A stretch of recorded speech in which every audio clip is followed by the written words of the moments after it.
Well, hello, everybody, and welcome to Economics Monday on the IBM TV network.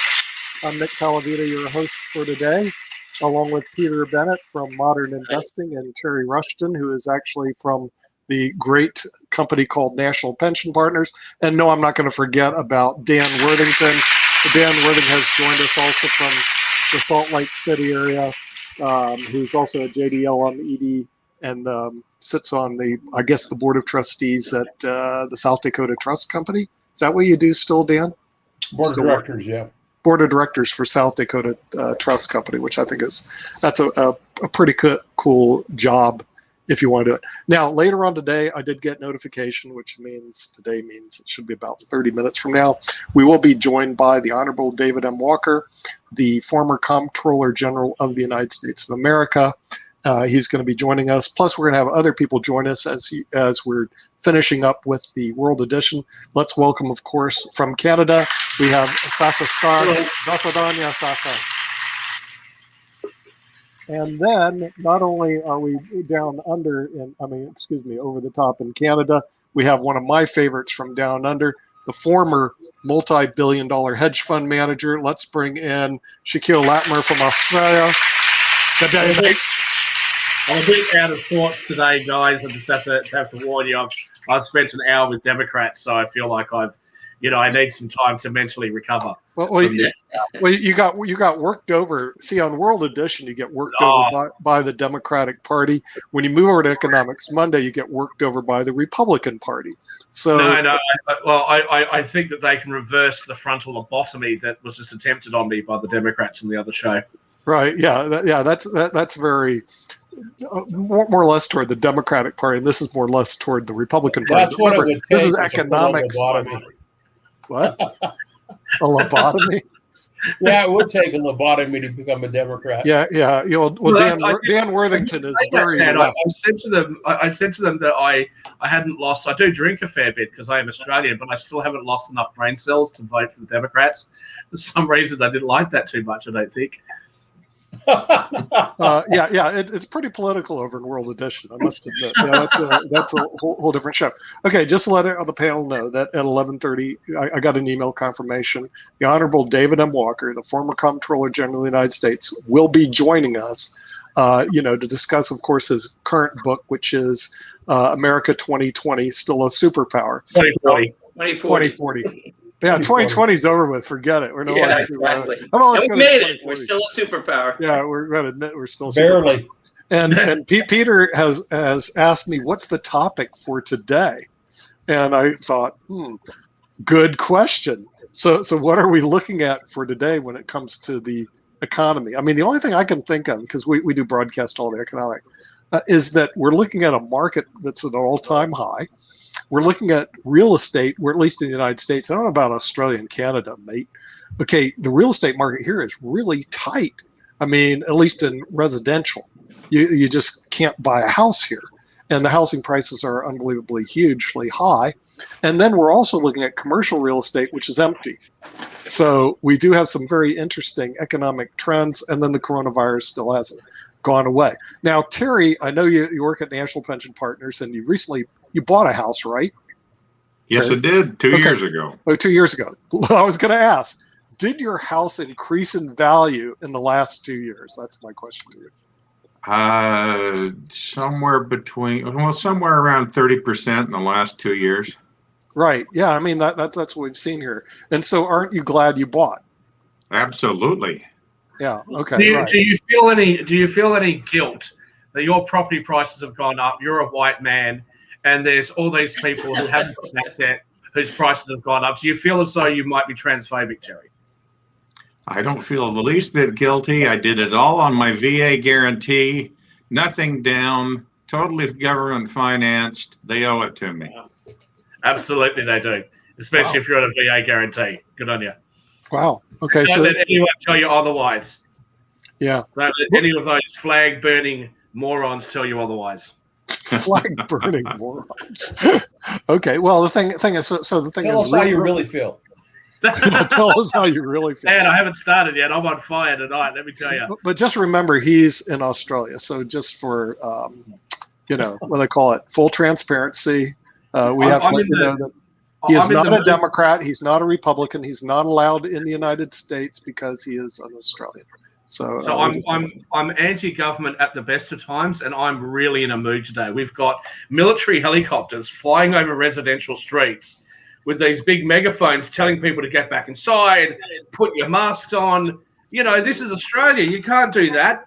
And people going, oh my God, people protested. They had these freedom rally protests. They're like, oh, this is terrible. You can't do that. But we had BLM protests in Australia that got approval to go and protest because apparently that doesn't cause super spreader events. And we're Australia. We didn't have slaves in this country. One of the few countries on earth that never had them because we're too young. So what's the point of these protests? It doesn't make any sense. So yeah, I've got to be in my bonnet today, let me tell you. And just be thankful that you're not a local member of parliament anywhere near me, because you would have copped a phone call and some letters from me today. Okay. Well, the thing is, like Australia, even though I know you brag about the fact that you didn't have slaves over in that particular country, isn't it true though that your country was your country was founded on criminals? Isn't that what happened? I mean, the way I understand it, there was an export. What they did is they exported criminals, and that created the country of Australia. So what happened is you were the dumping ground for Great Britain. When they wanted to get rid of their criminals, they sent them over there. Well, in Georgia, you forgot about Georgia. Which really makes you wonder where the sense is, right? You have a country founded on convicts, and then you're going to tell them to all stay home and behave themselves. That's not what we are. That's not who we are. We were founded by being bad. Okay, that's why when we go overseas, the American girls love us so much, because everyone likes the bad boy, right? That's what we are. We're not polite. We're not politically correct. We're rebels. We don't like government. We don't even like each other. We're so good. If you go to one of the oldest jails in this country, I finally made my way down to Tasmania, which is like another little island south of Australia, which is technically part of this country. And there was one of the oldest jails down there, and I was down there and I was reading the thing on the jail wall, and a lot of the prisoners would come over, and some of them actually wanted to just leave England, so they would like run past, they'd steal an apple, they'd take the apple to the police station and go, look, I stole an apple, send me to Australia. So they'd come over to Australia, they'd go into jail, and some of them would end up being the jail wardens or the superintendent of police. Like that's what you did. You came over here, you did your time, you got a new start, and off you went. So a country founded like that, you're going to tell these people to behave? It's not going to happen. What sort of craziness is that? Only a politician come up with something so stupid. Well, and you know what? I would raise the fact that, I mean, not only that, but first of all, America was founded on by a bunch of rebels too. I mean, all the people who left England were the people who either were forced out because they were criminals. So, but in those days, it might have been a little easier to be a criminal just to eat. Nowadays, in a lot of countries, you don't have to be a criminal just to eat or feed your family. But back then, it might have been like you might have been a smart person who was just bold and said, this is my only option. But then in America, we're all rebels too. So, there are interesting arguments about whether there's a different personality makeup, genetic makeup. It sure seems that way between. Many people came over who were white, who came over under articles of servitude. They had to serve time to pay for their trip over, and served in the households or whatever they did to earn their fare. And so it's, maybe we all need reparations. My people came over on the Mayflower.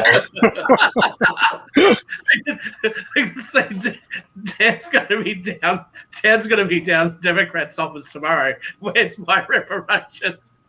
Yeah, and on top of that, I'm a Mormon. They murdered our people and kicked them out, took their homes. I want my reparations. They only had that because of those funny undies that you guys wear. That's the only reason why they treated you that way. Well, my question to you, Shaquille, is that because we're going to have David Walker on later on, and it's America 2040 still a superpower. Do you people in Australia consider yourself a superpower, or do you consider yourself to be kind of like just another country that's out there? How do you view yourself? So the thing is, in our region of the world, we have to look at, who backs us. And given that Americans get the uranium that you need for your nuclear weapons from us, I think we're a superpower in our region. there you go. Oh, okay. See, I always thought you're just a superpower relative to the kangaroos that throughout your country, and the superior to your kangaroos, and you're in a dicey little island, and so since you're on a dicey island, that you think you're a superpower on the island that you're at. But let's go further on. I don't know where we're world out tonight, there. but New Zealand only is a Five Eyes country because Australia's around. Otherwise, they'd have no chance. I mean, look at them. They're 4 million people. They're a country that should have been part of Australia. I mean, without us, what do they do? Yeah. But the thing is, there's a big world out there. I don't know if you know that, and that the thing is, the United States of America is everywhere. I mean, we're big. We're the world's second largest economy. You guys have like 25 million. You're tiny. Very few, but you have a big land mass. And you have a bunch of kangaroos right now, Nick. So what? Nick, I think we're the largest, aren't we, right now? The largest what? Economy. Okay, we're the world's largest economy. Maybe so not for long, but not for long. But we are a world superpower. I'm just wondering if Australians, when you get up in the morning, you beat your chest, hey, we're a superpower, or do you say, hey, we're really a superpower only because on our little tiny island we're a superpower, but other than that, we're not? No, I think given that without Alaska, Hawaii, and Puerto Rico, then. Without your outlying territories, Alaska and Hawaii, we're almost the same land size as you guys, with 1/10 of your population. We've got better beaches, better looking women, more unity, more freedom. Yeah, I think we're good here. I think we're excellent, and we don't have some left wing nuts just to the north of us. Okay, so you're delusional, and I understand that. We'll go to Canada. Okay, do people in Canada, where you're from, Sasha, do you guys consider yourself a superpower? Canada. Only after we will share with Russians Alaska. If not, we are not any superpower at all.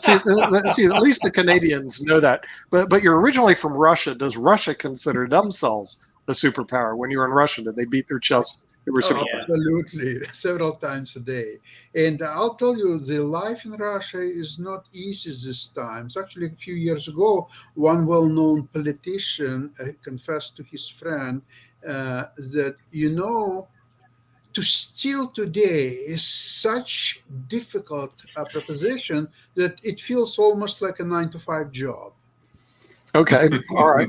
Now we'll go to the United States of America, Dan Worthington. Okay, I know that we're buried in the USA. Is the USA, do you guys consider yourself a superpower? And how do you look at Canada and Australia? Canada and Australia are our friends, and we need all the friends we can get in this world today. I think current administration's messing things up very, very badly, probably intentionally, because they want to reestablish the quote-unquote world order that got disrupted in the last administration.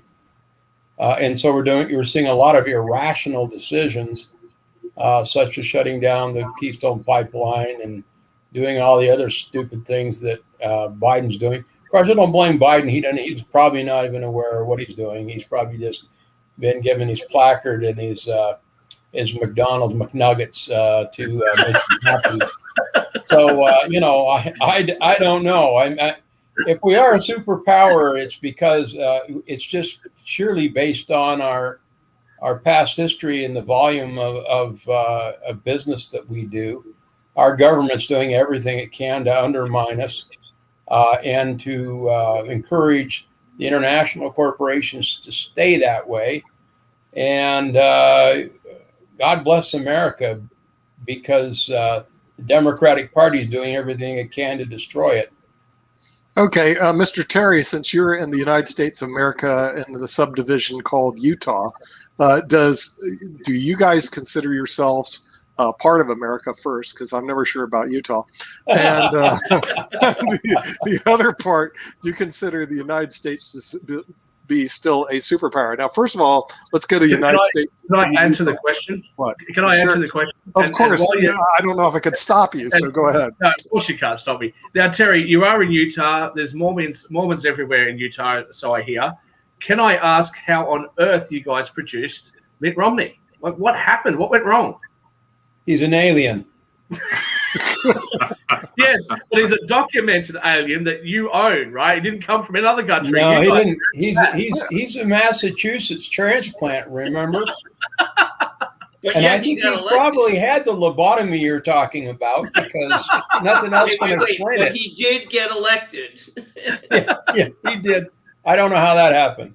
He got elected in Utah, even though Right. he's from Exactly. What's going on? Utah can't just wash their hands and say, "Oh, he's a Massachusetts transplant." I mean, he could have just been a guy who came from Massachusetts, but no, he was elected senator. Okay.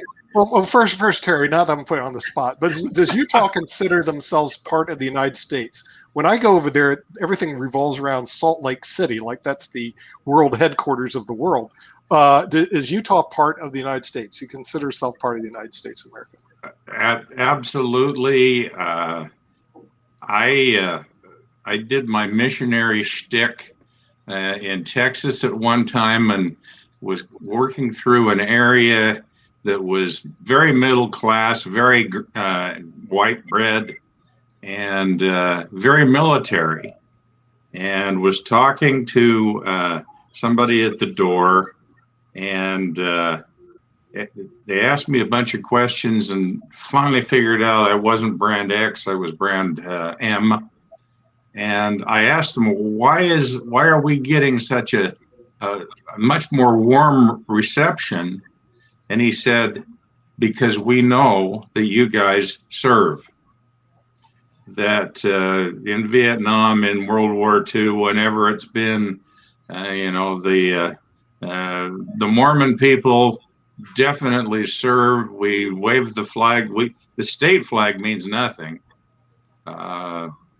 We are conservative, but yes, we're very much Americans. Okay, Peter, you're in the great state of Connecticut. Do the people in Connecticut consider themselves part of the United States of America? Since I know that's where the land of where they have all these hedge fund managers hang out. And also, I have another question about your house. Did your house go up? And we'll do this one first. Did your house go up in value the last couple of years? I guess that's my question. Oh yeah, of course. Yeah, it went up about 20% this year. Wow. Yeah, there's huge demand because we live, within a commuting distance of New York, and millions of people probably, very likely, want to get out of New York City right now with COVID, with the theaters closing down, with the Zoom type of technology now. People can work from different places. So it's like, why do I want to have a $2 million two-bedroom apartment, and pay the maintenance on that, and so now it's much more appealing. But it's always been an appealing place because it's the most southern part of Connecticut, and it's an easy commute to New York City, maybe 15 minutes, depending on which train you get on. So you can pop into Grand Central, and so it's very appealing. And we have nice beaches, not great because we don't have the ocean, but nice sound beaches. So that's, values have gone up, and especially in the last year or two, and I think they'll continue to go up. There's because interest rates are down. So if interest rates are down, people can buy more house with their money. Plus the market's up, and I think it'll stay that way because I think interest rates will stay low, and so the market's going up so that people have more money again. So more and more people, who have invested in the market. So you get a bifurcated kind of society in a way, because the people who are younger, especially the millennials, get kind of burned because they don't maybe have houses, they don't have stocks, and it's like, but of course, the baby boomers set it up that way. So, to the other, comment, first of all, what Dan Worthington said was right on point. I think, the United States, we need all our friends for sure. I mean, Europe is so. I mean, now Biden's talks, oh, everything's fabulous, we're getting along great, except for they don't do anything, when you look at the actions. And Dan Worthington was right about too. The policies of the United States are crazy right now. I mean, I would mention this week, it just came out, 180 something thousand immigrants came in to the United States last month. Now, they were not even evaluated generally. Now, for many purposes, some of them could have been terrorists. They've already caught at least 10 terrorists coming in. It doesn't take many to cause damage, but also COVID. 8% of those people have COVID. And, on one side, Biden says, so you have to wear a mask. but we're going to let in 8% of 180,000 people, and then we're going to ship them all over the country without even testing them. So you're talking about spreading COVID. They're on track to enter for 2 million illegal immigrants to come into the United States this year. And 2 million? Legal or illegal coming in? Legal or 2 illegal? million illegal. Of course, that's what they'll admit. Maybe it's more, but let's take 8% of that. That's 100. First of all, it's 160,000 people with COVID at the 8% rate. That's a lot of COVID cases, and they're shipping them all over in buses to your state, to my state, all over. And and the other thing is, there's no sense to it. It's like, maybe like Dan said, it's like to reestablish the world order, but it just brings the United States down, and that's not a good thing. The only thing I would say is that I think the United States is going to be in very good shape, because I think that people know it. Between the crazy Democratic defund the police, which has got to be the most moronic political position I've ever heard. It's got to hurt the minorities who are dying. I mean, dying by the thousands. And if you're in a minority neighborhood, it's like, why am I going to vote for these people? My friends are dying. It's not safe to go out in the street. And then, it's the stupidest policies in the world. So my hope is, and I think it's going to happen, first of all, in 2022, I believe the Republicans will slaughter the Democrats.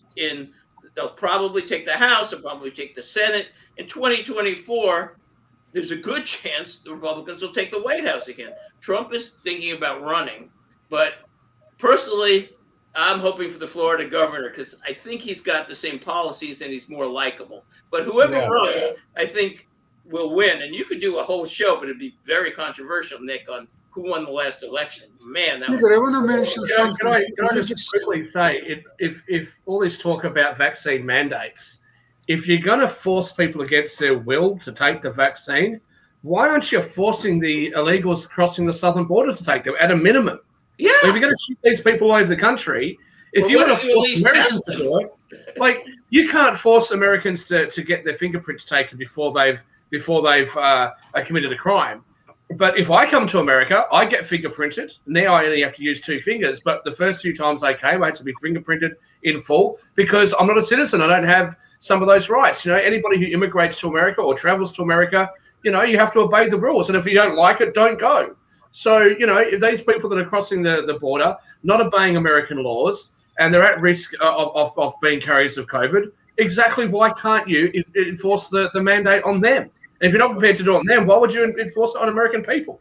Or at least test them. I mean, both. Don't worry about testing them. Just inject them. They're almost insane policies. It reminds me of when President Obama shipped billions and billions of dollars in crates to Iran of cash and made a terrible deal on the nuclear deal. It's like, you can have a nuclear deal in 10 years. We really won't enforce it anyway. And here's crates of cash, which you can then use to finance terrorism and, and attack, Saudi Arabia and all kind of different countries. It's like, what are they thinking? Are they really, do they hate, or is it self-hatred of America? The strategy on how to be rich, Peter, apparently. See, I can't bring myself to say these words, but apparently if you chant death to America, some presidents like Obama will fill planes up with cash, physical hard cash, and fly it to you.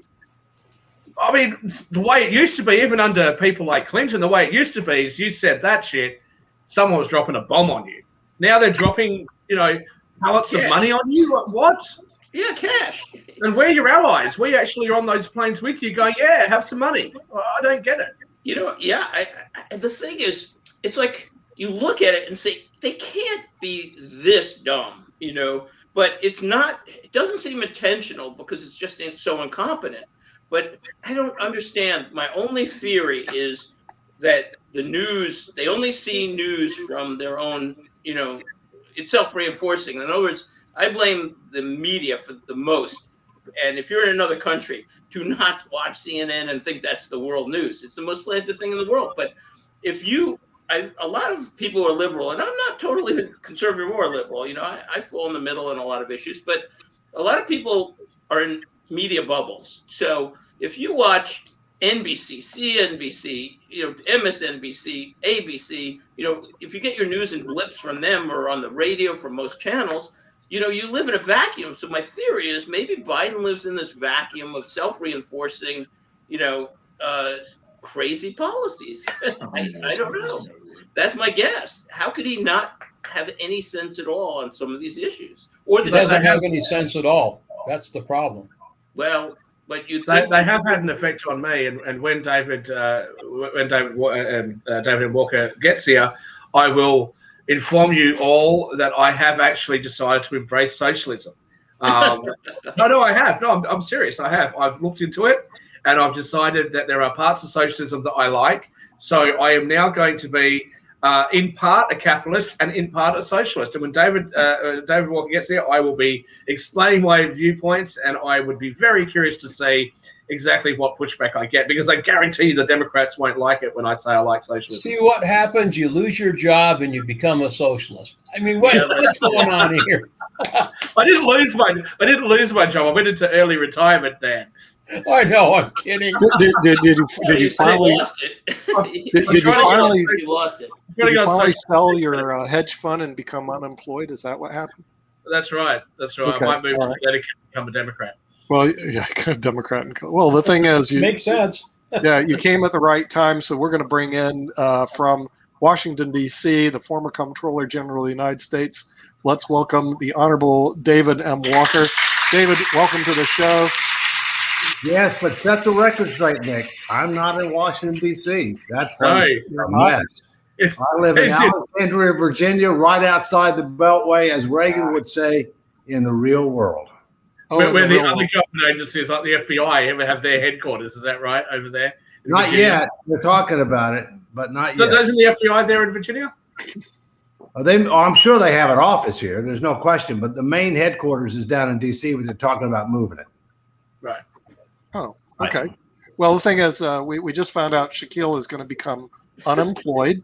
I think he sold his, or you already sold your hedge fund, so you're unemployed as of today. And he's voluntarily unemployed. So is everybody else, Dave. Everybody else is on Social Security benefits is voluntarily unemployed as well. Okay, but you're not getting the subsidies that the U.S. government passing out that are so lucrative in some circumstances that people don't want to go back to work. Well, he's thinking about moving to the United States and going overstaying my visa. I am thinking about coming to America, overstaying my visa, and being an undocumented person and taking advantage of the Social Security benefits, because it's not mean tested. You could be a billionaire, illegal, and still receive the benefits. So that sounds kind of good. And as I've said, I'll get into this a little bit later on, but I've decided to embrace socialism.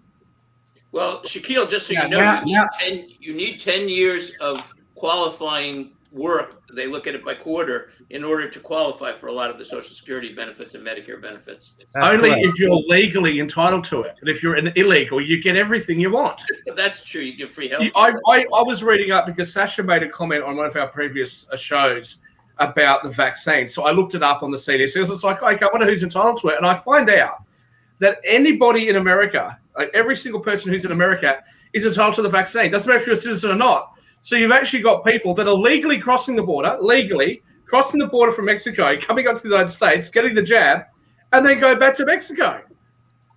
Like, what? What is wrong with you guys? That's our good neighbor policy. Good neighbor. Can you send some Pfizer over here to Australia? We really need some. Well, there's no shortage of vaccines, so I have no problem with that. Well, it's Walmart. Yeah, you Australia, Walmart. Your airlines. Oh, you need more vaccines over there? I can't get the vaccine myself. I want to get the Pfizer vaccine. My appointment is dated the 18th of November. Oh, no. That's when I might get my first shot. And I have a family member overseas who's Why is that? Come to the U.S., go to Walmart.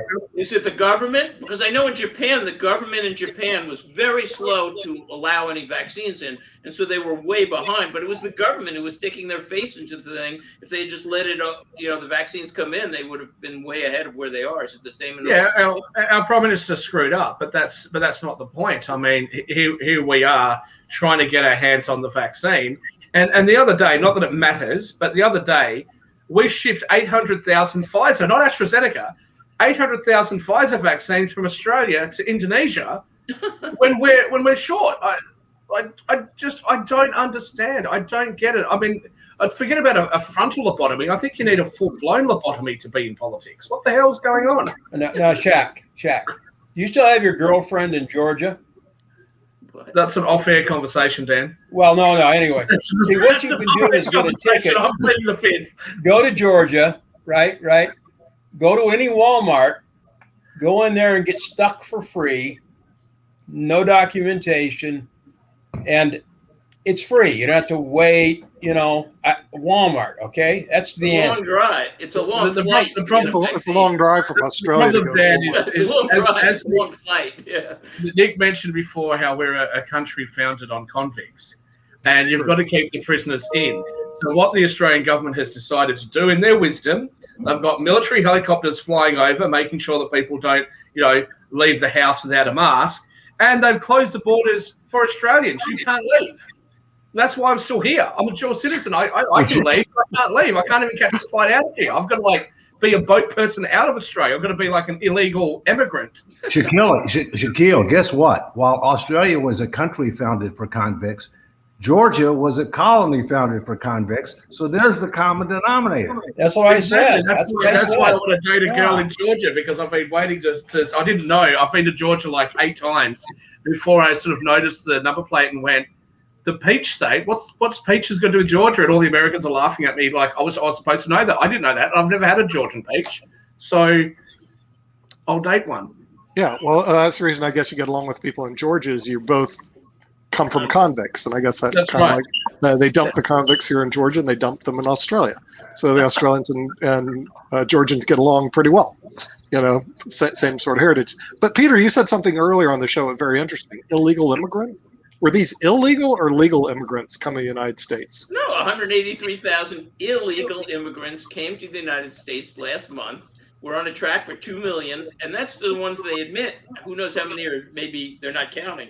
But 2 million illegal immigrants, 8%, according to some studies, are COVID positive.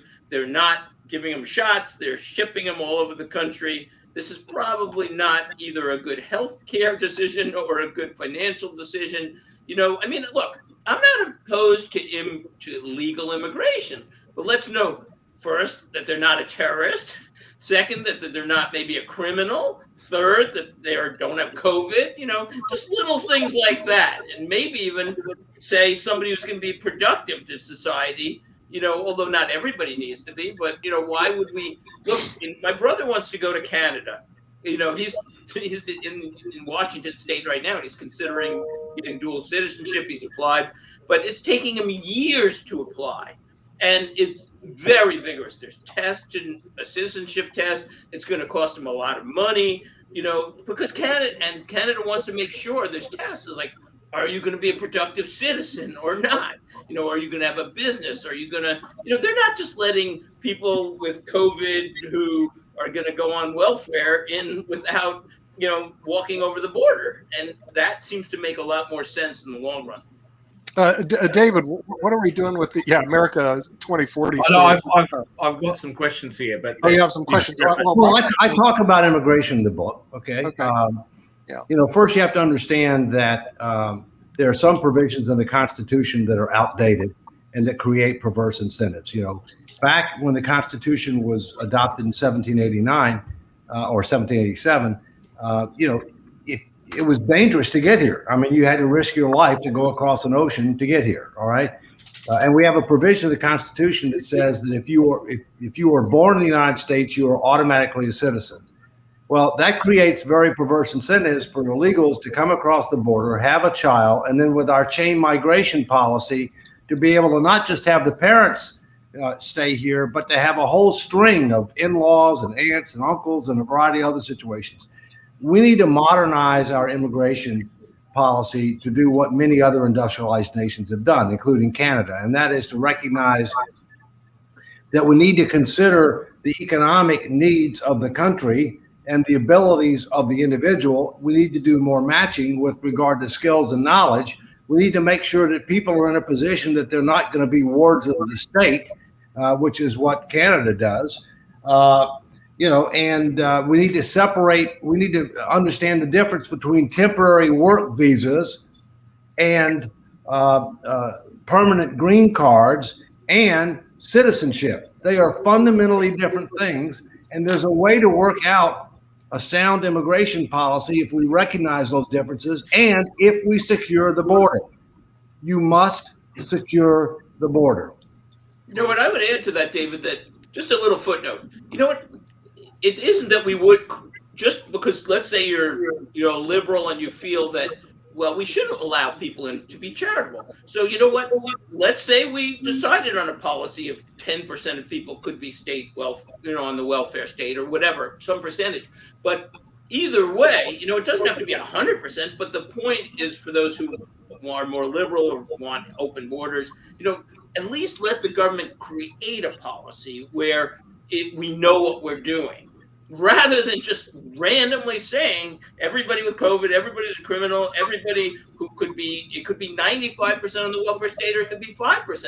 Why don't we debate, what percentage should be charitable and what percentage should be productive, and have an actual policy rather than come on over and we'll figure it out later. One of the areas that has been stuck, and I'll just leave it after this, one of the areas that's been stuck in Congress for many, many years is immigration reform.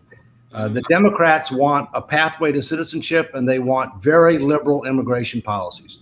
The Republican, we have to have immigration. I used to be a trustee of Social Security and Medicare. We're counting on about 2 million immigrants a year, legal immigrants, because if we don't get at least 2 million a year, the U.S. population won't grow, because our birth rate is basically a replacement rate. So as a result, we need that. But and in order to get that kind of policy, you have to have Congress act, and Congress is totally dysfunctional. Let me just say something about your birth rate. My mother loves Judge Judy, so she bought this book, and I decided to read it. Don't pee on my leg and tell me it's rating. So I read it. It's a short book. It's 180 pages or something. And she talks about some things that go on in the family court system in New York. One of the things she talked about was a particular case where a drug addict girl has had like 6 or 7 kids or something. And because of the preference for kinship adoption, her grandparents end up with all her kids. She decides that she wants to go and see her child. And, the courts won't let her because her parental rights have been terminated. So American law, being the wonderful, sensible thing that it is, what she did was she said, okay, my parental rights have been terminated, but given that my mother has adopted my child, that makes my child my sister. So therefore, I'm entitled to see my sister. And she won the case. And so she got visitation with her sister. I mean, the whole thing is just a mess. I've been thinking about that. And I was rereading a sort of section of your book there, Dave, because I especially your section of taxation, which, I love what you've written. I'm not sure I agree with some of the tax things that you've proposed in there. But one of the things that I really stood out for me was you said America's at a crossroads between, I'm paraphrasing, between, more government involvement, sort of socialism essentially, and, more freedom and capitalism. And I thought, well, the world has a mixed system. And I thought, you know what? I think I can embrace socialism. I actually think I can. No, I'm serious, Peter. I really can. No, those people that want socialism, right? They have to understand, like I keep trying to say to people, do you understand that socialism means the government dictates every aspect of your life? Socialism means that the government tells you what you're going to do. The government tells you what job you're going to have, and they use force to make you do what they want you to do. So if you want government handouts, you want the rich to pay, then the rich should be able to say, guess what? You're going to go work on that farm. Like Nick always says how great the economy is in China. You're not going to sit there on a street corner and get, government paid for needles so that you can, inject yourself because it's safer for you, and then leave your needles at school so that children can walk past and they get jabbed by the needle. Who knows patch. Okay, right? Your point is taken, but let me say, first of all, let's just look at the history of the world. I mean, anybody who's socialist should at least pay attention to every single time they've done it more or less. And I'll tell you the one exception. Sorry, Peter, if I just say, a two-tier system, one half, the lower half gets socialism and force use against them. The other half that pays the taxes, they get to have freedom and capitalism, and you can choose which system you want. That's what you should do. Well, that won't work either, obviously. Well, that's what we have now. The history of the world, when the Americans came over, the Pilgrims tried socialism for 2 years, and they almost starved to death, because they were they tried to share their plots of land, and everybody was going to produce everything.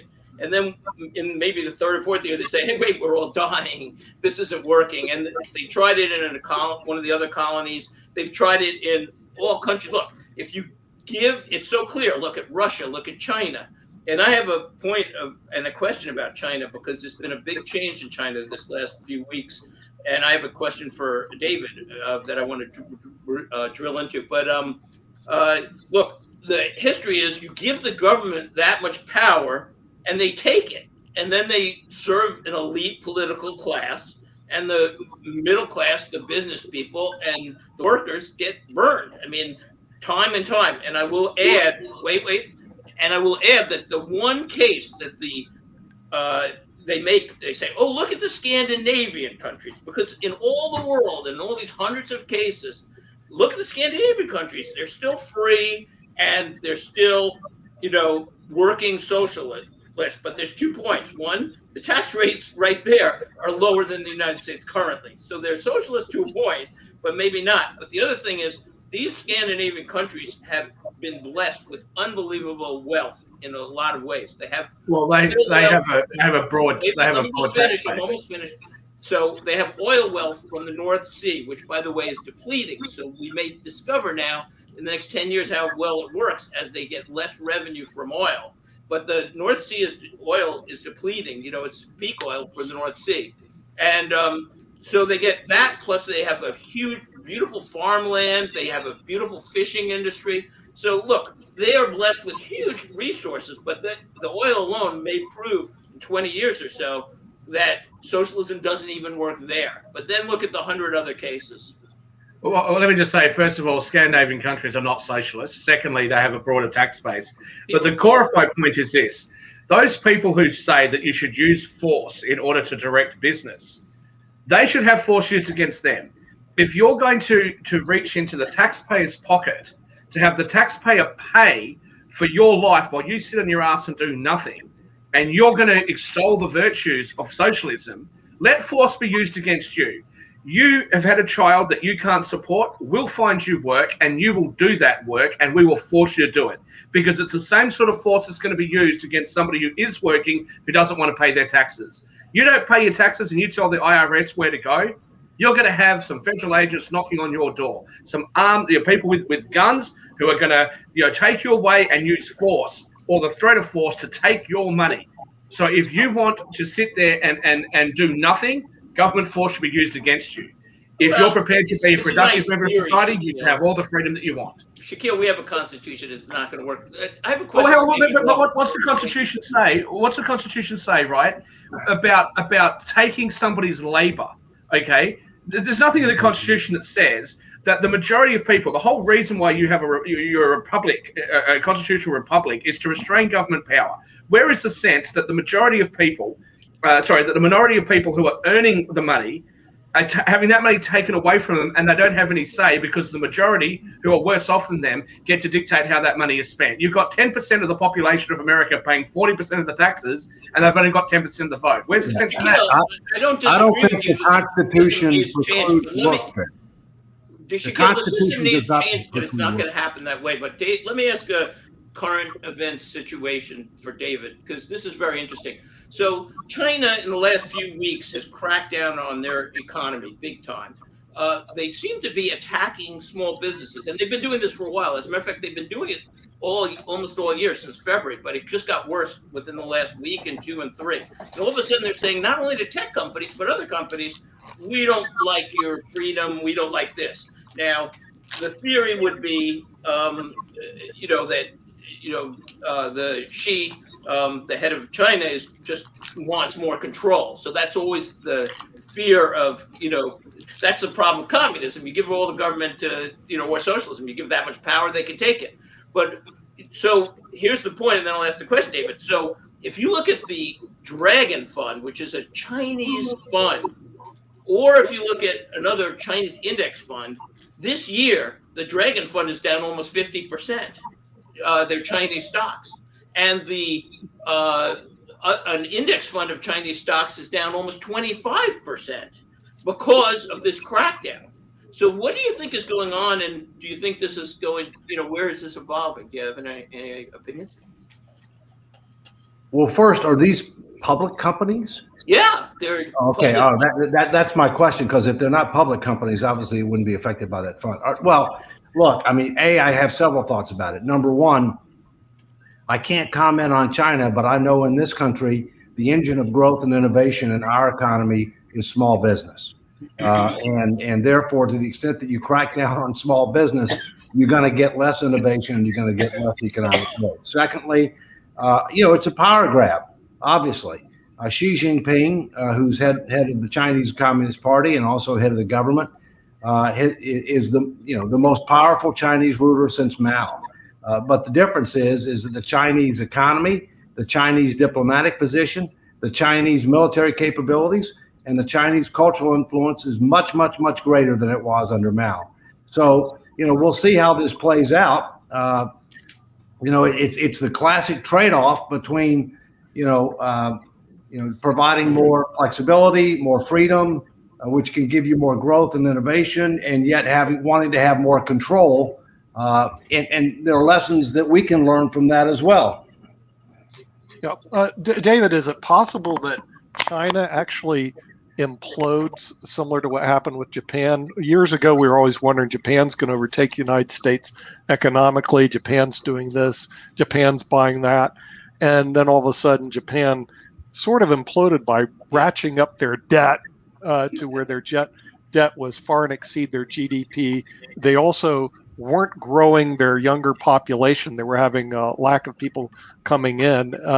Could China head the same way? And I like your book, America 2040, still a superpower. Could we still overtake China because of things like what Peter's saying, where they just start squashing in the small businesses over there? Is that possible that they make mistakes, they stumble?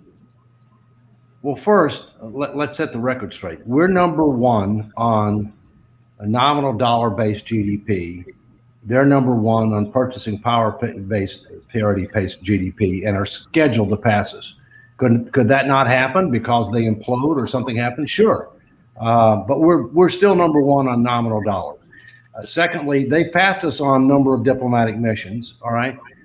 Thirdly, we're still number one militarily. They're number two or three, depending on how you want to count. But they're investing a lot more in the military than we are.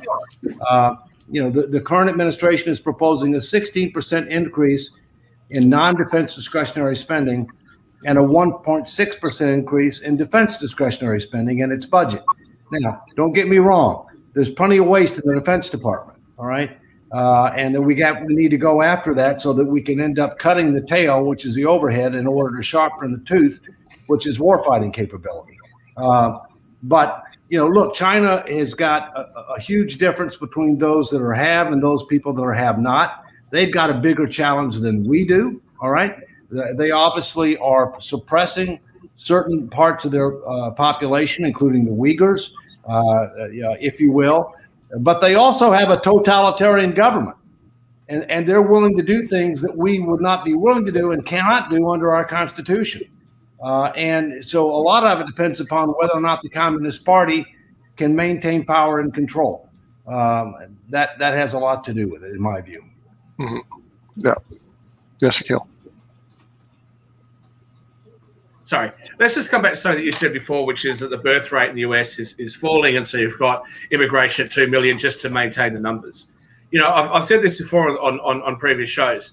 The immigrants that are coming to America, very few of them are coming from Western countries. Very few of them are coming from countries that have a similar economic wealth, educational system, that sort of stuff. What you're finding is immigrants are coming from predominantly much poorer countries in the United States that are migrating to the US.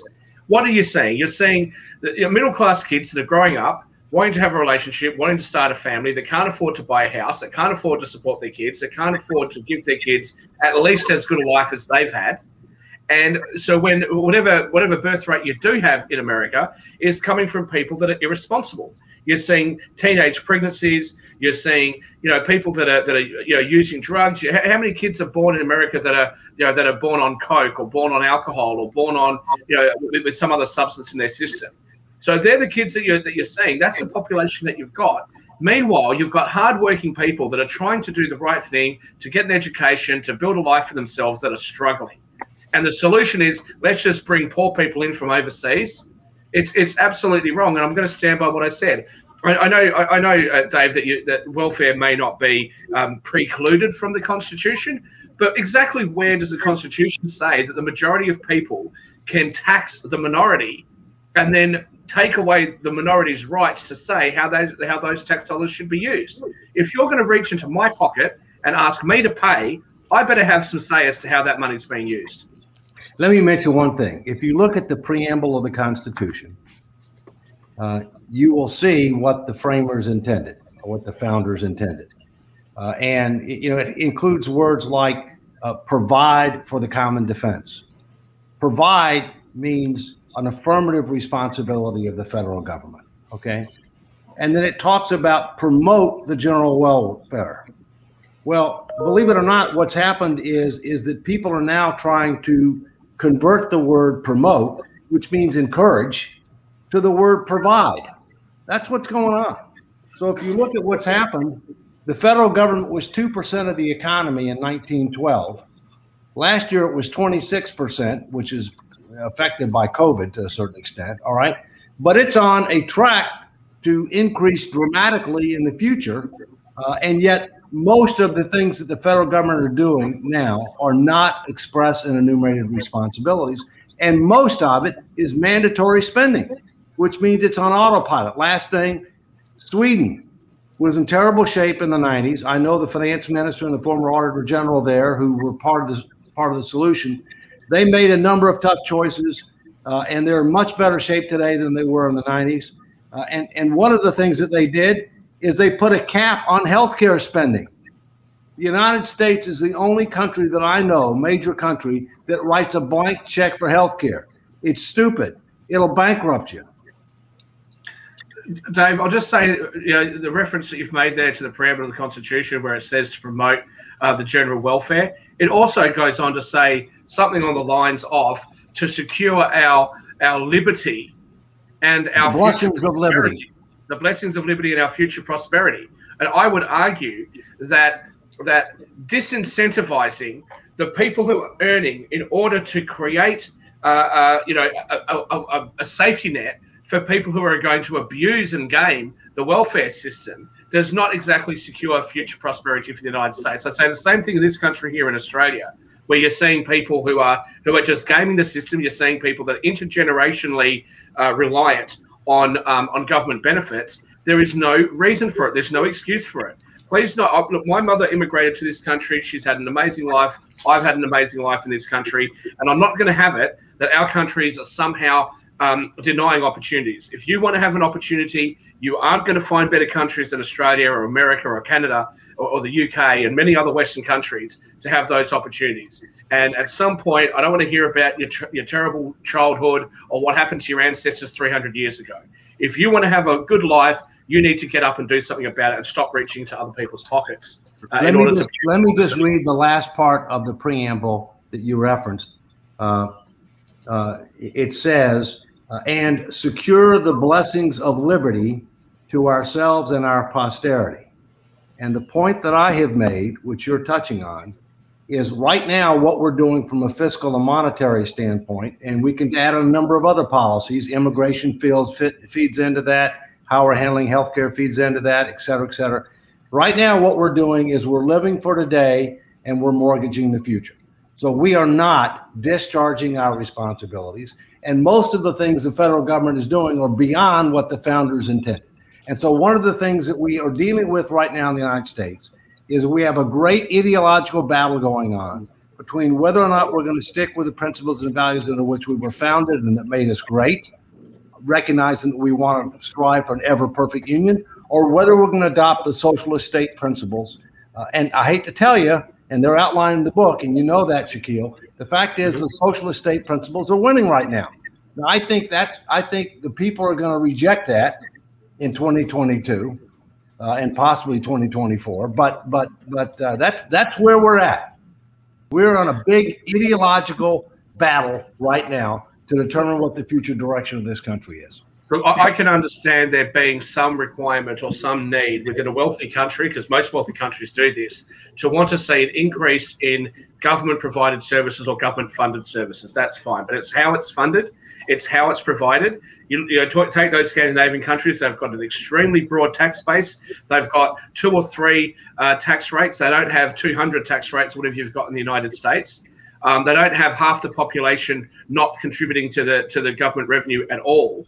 So, and they also have very, very friendly, business-friendly things. If I was going to start a business in Europe, Sweden is right up there in the countries that I would look at, because the regulations there are not what they are in the United States, where the regulators weaponize the regulations to go after you for small mistakes. What happens in Sweden is government people will actually help you. They'll come in and they say, how can we help you to comply? How can we actually help you to create a business? They're very, very active in trying to bring businesses there. Look, there are some real flaws in Sweden that I think that they need to deal with. But the fact of the matter is that the US hasn't done that. The US has just decided to divide people into different groups, and every group is the enemy of another group.